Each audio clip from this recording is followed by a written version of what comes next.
Hello friends, आज हम बात करेंगे इंटरमिटेंट फास्टिंग टेक्निक के कुछ नेगेटिव साइड इफ़ेक्ट्स या हार्मफुल इफ़ेक्ट्स पर बात करेंगे।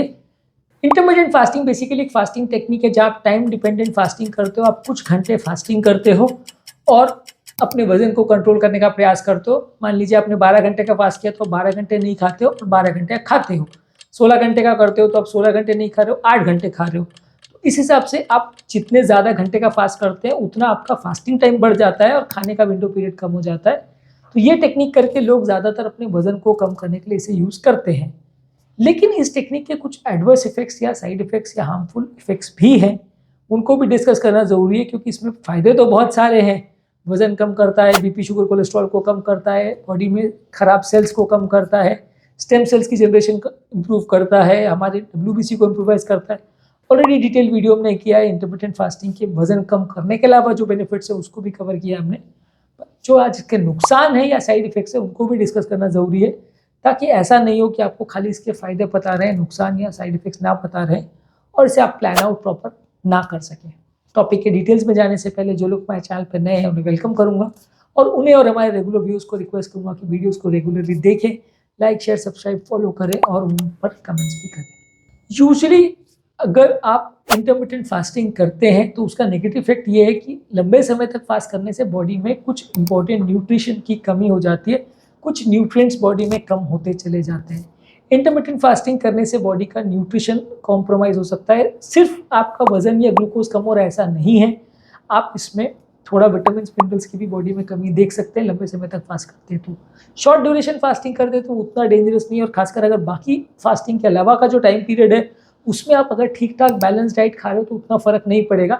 इसलिए विटामिन मिनरल्स की कमी बहुत जल्दी देखने को नहीं मिलती है। लेकिन जब आप लंबे ड्यूरेशन का फास्टिंग करते हैं और उस दौरान आप कुछ भी नहीं खाते हैं तो फिर फ़र्क दिखने लगता है और फिर आपकी ओवरऑल हेल्थ बिगड़ने लगती है या आपकी विटामिन मिनरल्स की कमी बॉडी में दिखने लगती है। तो यदि आप लंबे समय तक फास्टिंग कर रहे हो तो इनकी कमी देख सकते हैं, तो इसको प्रॉपर बैलेंस डाइट से मैनेज करना ज़रूरी है। इसके अलावा आपका ओवरऑल ईटिंग पैटर्न भी चेंज हो सकता है। आप ओवरऑल आपकी भूख लगने की प्रोसेस और किस टाइम पे खाना है किस टाइम पे नहीं खाना है, ओवरऑल ईटिंग बिहेवियर, या जब खा रहे हो तो बहुत ज़्यादा खा रहे हो या रेस्ट्रिक्ट कर रहे हो तो बहुत ज़्यादा रेस्ट्रिक्ट कर रहे हो, इस तरह की साइकोलॉजिकल प्रॉब्लम्स या बिहेवियरल पैटर्न्स आपके माइंड में डेवलप हो सकते हैं। क्योंकि ऑब्वियसली फास्टिंग करना एक नेचुरल पैटर्न नहीं है। हमारा नेचुरल पैटर्न तो ये है कि जब खाना देखा खा लिया वैसा टाइप का है। और यदि आप अपने माइंड को रेस्ट्रिक्ट कर रहे हो तो उसके कुछ साइकोलॉजिकल इफेक्ट्स हो सकते हैं जो अलग अलग पेशेंट में अलग अलग तरह के इफेक्ट्स कर सकता है। किसी में वो कम इफेक्ट करेगा, नहीं इफेक्ट करेगा, किसी में ज़्यादा भी कर सकता है, किसी में उसके सोचने के प्रोसेस को हैम्पर कर सकता है। तो लोगों का साइकोलॉजिकल इस पर कैसा इफेक्ट होगा वो अलग अलग व्यक्ति पे चेंज होगा। हालांकि बहुत बड़ा प्रॉब्लम नहीं है और इसमें इतना ज़्यादा डरने की आवश्यकता नहीं है। ऐसा नहीं होगा कि आप इसमें पागल हो जाओगे या एंग्जाइटी डिप्रेशन में हर आदमी चला जाएगा। तो अलग अलग व्यक्तियों का इम्पैक्ट इसमें थोड़ा अलग अलग हो सकता है। इसके अलावा बॉडी के मेटाबॉलिज्म को भी नेगेटिवली इम्पैक्ट करता है। जब आप फास्टिंग पर जाते हो तो बॉडी अपनी मेटाबॉलिज्म को स्लो कर लेता है, जिसकी वजह से जब आप लंबे समय में फास्टिंग करोगे तो आपका वजन कम होना कम हो जाता है। यानी शुरुआत की प्रोसेस में तो आपका वजन जल्दी जल्दी कम होगा, बॉडी लूज करेगी कैलोरी और आपका वेट कम होगा।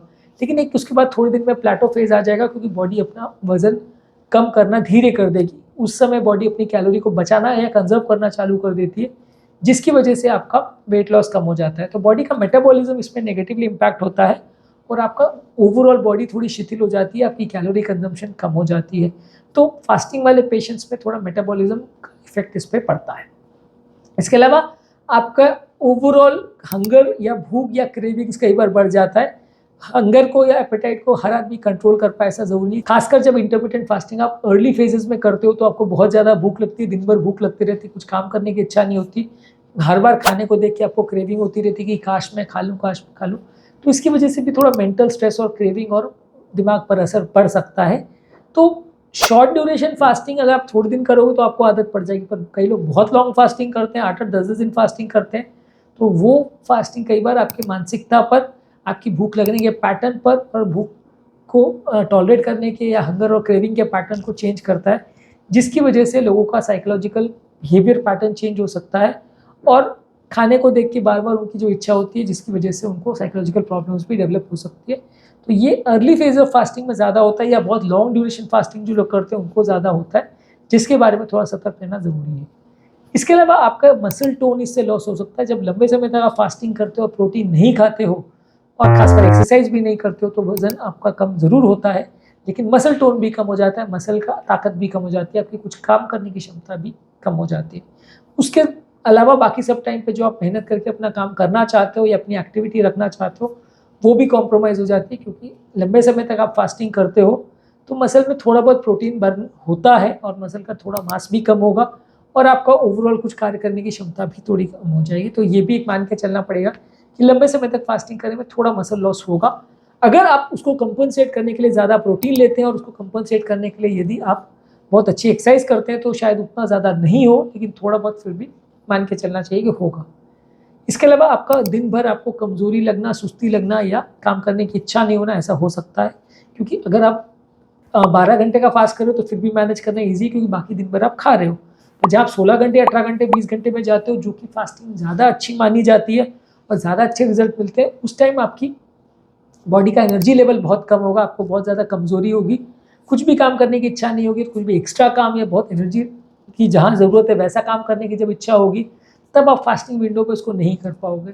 तो हर व्यक्ति का इसमें टॉलरेंस अलग होता है और खासकर शुरुआती पीरियड में आपको ज़्यादा तकलीफ आएगी जब आप पहली बार कर रहे हो, लेकिन लॉन्ग टर्म में भी कई लोग को खासकर लंबे फास्ट करने के दौरान थोड़ी कमज़ोरी लग सकती है, जिसके लिए थोड़ा सतर्क रहने की ज़रूरत है और आप हो सकता है उसमें काम उतना अच्छे से या उतना अलर्टनेस के साथ या उतना एक्टिवली ना कर पाओ जितना आप रेगुलरली करते हो। फास्टिंग की वजह से आपका थोड़ा ग्लूकोज कम होने से थोड़ा मसल्स का और ब्रेन का काम करना कम या स्लो हो सकता है।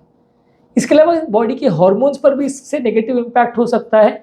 जो आपके हार्मोन्स है जो भूख को या हंगर को कंट्रोल करते हैं, सैटिस्फैक्शन को यानी सेटिस्फैक्शन को कंट्रोल करते हैं और मेंटल स्ट्रेस को कंट्रोल करते हैं, ये हार्मोन लेवल्स पर नेगेटिव इम्पैक्ट हो सकता है, जिसकी वजह से आपके रिप्रोडक्टिव हार्मोन्स और कॉर्टिसोल लेवल्स पर थोड़ा चेंजेस हो सकते हैं। हालांकि ये बहुत ज़्यादा डेंजरस चेंजेस नहीं और थोड़ा फीमेल पेशेंट्स में ज़्यादा तकलीफ होती है, खासकर फीमेल पेशेंट्स को प्रेगनेंसी के दौरान थोड़ा ज़्यादा तकलीफ हो सकती है प्रोजेस्टेरॉन लेवल्स के कारण से। इसलिए बोला जाता है कि फीमेल पेशेंट को थोड़ा अलग तरह से फास्ट करना चाहिए, उसको एक सेपरेट वीडियो में डिस्कस करेंगे। पर ओवरऑल ये आपके हार्मोन्स पर नेगेटिव इम्पैक्ट कर सकता है, खासकर मिडिल एज फीमेल्स में जो प्रेगनेंसी प्लान कर रहे हैं, तो हार्मोन्स पर भी इसका थोड़ा सा इम्पैक्ट हो सकता है, जिसके बारे में थोड़ा सतर्कता ज़रूरी है। इसके अलावा कुछ लोग को इससे डाइजेस्टिव प्रॉब्लम हो सकती है, आप लंबे समय तक अगर नहीं खाते हो तो कॉन्स्टिपेशन या इरेगुलर बाउल मूवमेंट्स ये सब हो सकता है। अगर आप प्रॉपर बाकी टाइम में फाइबर भी नहीं खाते हो, उसको भी आप कट डाउन करते हो, तो कॉन्स्टिपेशन या पेट दर्द वगैरह होना हो सकता है। तो डाइजेस्टिव प्रॉब्लम्स होने का चांस भी बढ़ जाता है यदि आप रेगुलरली इंटरमिटेंट फास्टिंग करते हो। दिमाग पर बहुत ज़्यादा मेंटल स्ट्रेस, एंग्जाइटी और डिप्रेशन होने का चांस भी हो जाता है, खासकर तब जब आपकी फास्टिंग सक्सेसफुल नहीं हो पाती और आप मनचाहा सक्सेस नहीं अचीव कर पाते हो। अब मान लीजिए आप चाह रहे हो कि मेरा 20 किलो वजन कम हो जाए, नहीं हो पाए, या आप ऐसा चाह रहे हो कि वजन तो कम हो गया पर वजन कम होने से मुझे बहुत ज़्यादा फेम मिल जाएगा, बहुत ज़्यादा लोग मुझे पसंद करेंगे, मुझे जो स्पाउस या गर्लफ्रेंड या बॉयफ्रेंड चाहिए वो मिल जाएगा, या लोग मुझे ज़्यादा भाव देने लगेंगे, वो नहीं हो पाता, तो फिर आप डिप्रेशन में चले जाते हैं और फिर आप चिड़चिड़े हो जाते हैं, एंग्जाइटी और डिप्रेशन में फिर आप और ज़्यादा खाने भी लग जाते हो। तो ये कई बार साइकोलॉजिकल इम्पैक्ट्स हो सकते हैं। जब वजन लॉस आदमी करना तो चाहता है लेकिन उसके एंड पॉइंट्स अचीव नहीं हो पाते, तो वो परेशान हो जाता है, इरिटेटेड हो जाता है, उसको सही तरह से हैंडल नहीं कर पाता है।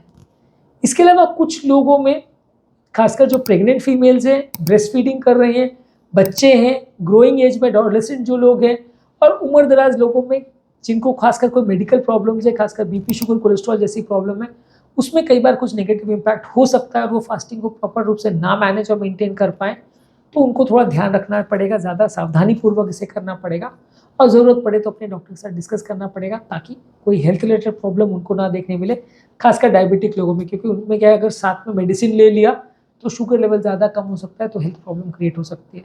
तो अलग अलग तरह के डिजीज़ केसेस में या प्रेगनेंसी वगैरह के टाइम पे आप इसको कैसा टॉलरेट करोगे वो कह पाना थोड़ा मुश्किल है, तो ये एक और इशू हो सकता है जिसके बारे में थोड़ा विशेष ध्यान रखना ज़रूरी है। तो आज के टॉपिक में हमने इंटरमिटेंट फास्टिंग के कुछ नेगेटिव इफेक्ट्स या नेगेटिव एस्पेक्ट्स पर डिस्कशन किया, एक ओवरऑल अंडरस्टैंडिंग डेवलप करवाने की कोशिश की कि इंटरमिटेंट फास्टिंग कहाँ पे गड़बड़ कर सकता है या प्रॉब्लम्स क्रिएट कर सकता है, ताकि आपको उसके फ़ायदे तो पता रहे, साथ में थोड़े नुकसान के बारे में भी पता रहे। उम्मीद करूँगा कि आज के टॉपिक में कुछ नई बातें जानने को मिली होगी। जो लोग हमारे चैनल पर नए हैं उन्हें वेलकम करूँगा, उन्हें रिक्वेस्ट करूँगा कि रेगुलरली हमारे चैनल पर आए, हमारे वीडियोज़ को देखें और उन्हें और हमारे रेगुलर व्यूअर्स को रिक्वेस्ट करूँगा कि वीडियोस को लाइक शेयर सब्सक्राइब फॉलो करें और ज़्यादा से ज़्यादा लोगों के साथ शेयर करें।